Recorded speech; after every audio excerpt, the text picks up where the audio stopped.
120 টাকাতে আমাদের চাকরি হয়েছে, 56 টাকায় চাকরি পেয়েছে। পুলিশের চাকরি মানেই বড় অঙ্কের ঘুষ।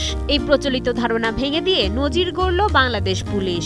কোনো সুপারিশ বা তদবির ছাড়াই কেবল মেধা ও যোগ্যতার ভিত্তিতে বাংলাদেশ পুলিশে কনস্টেবল পদে নিয়োগ পেয়েছেন 8 জন তরুণ তরুণী। সরকারি ফি বাবদ মাত্র 112 টাকা থেকে 120 টাকা খরচ করেই তারা পেয়েছেন এই চাকরি। এখন বর্তমান ইন্টার ফার্স্ট ইয়ারে আছি, এই নিয়োগটা দেখলাম, নিয়োগে আবেদন করলাম। তো ইন টোটাল 120 টাকাতে আমাদের চাকরি হয়েছে। তো লোকে অনেকে বলে যে 120 টাকাতে চাকরি হয় না, অনেক টাকা লাগে। এগুলো আসলে আমার জানা মতে এগুলা ঠিক না। তো আমার 120 টাকাতেই চাকরি হয়েছে। শনিবার সকালে কুষ্টিয়ার কুমারখালী থানায় আনুষ্ঠানিকভাবে নবনিযুক্ত 8 পুলিশ সদস্যকে ফুল দিয়ে বরণ করে নেন পুলিশ কর্মকর্তারা। নির্বাচিতদের মধ্যে 7 জন ছেলে ও 1 জন মেয়ে রয়েছেন। সম্পূর্ণ স্বচ্ছ ও নিরপেক্ষ প্রক্রিয়ায় উত্তীর্ণ হতে পেরে উচ্ছ্বসিত নতুন এই সদস্যরা। আমি প্রথমে 56 টাকায় অ্যাপ্লাই করছিলাম, পরবর্তীতে আবার 56 টাকায় রিটেনের ফি দিয়েছিলাম। আমি টোটাল 112 টাকায় চাকরি পেয়েছি। আলহামদুলিল্লাহ, অনেক ভালো লাগছে। এইবার একদম নিয়োগ স্বচ্ছ হয়েছে। মা বাবাকে সেবা করবো, দেশের জন্য সেবা করবো। আমি একজন মধ্যবিত্ত ফ্যামিলির ছেলে। আমার জীবনের প্রথম মাঠ ছিল একটা পুলিশের।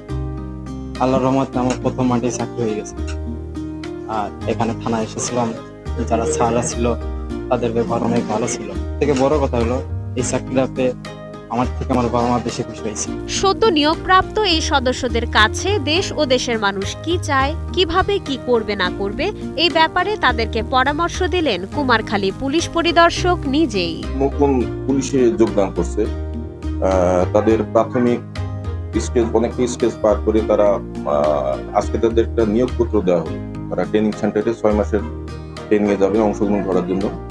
তো তাদেরকে নোটিশ দিয়ে জানানো হলো তারা কি করবে না করবে। পাশাপাশি তাদেরকে নিয়ে আমরা একটু শুভেচ্ছা জানালাম, মিষ্টি মুখ করলাম এবং স্পিকার দিলাম এবং তাদেরকে ভবিষ্যতে কিভাবে চলবে পারিবারিক এবং তাদের কর্মময় জীবন, তাদের প্রাথমিক একটা দিক নির্দেশনামূলক তাদের বক্তব্য দিলাম। 120 টাকায় পুলিশে চাকরি পাওয়ার এই ঘটনা যেমন স্বচ্ছ নিয়োগ প্রক্রিয়ার প্রমাণ, তেমনি তরুণদের মনে আত্মবিশ্বাসও জাগিয়ে তুলছে।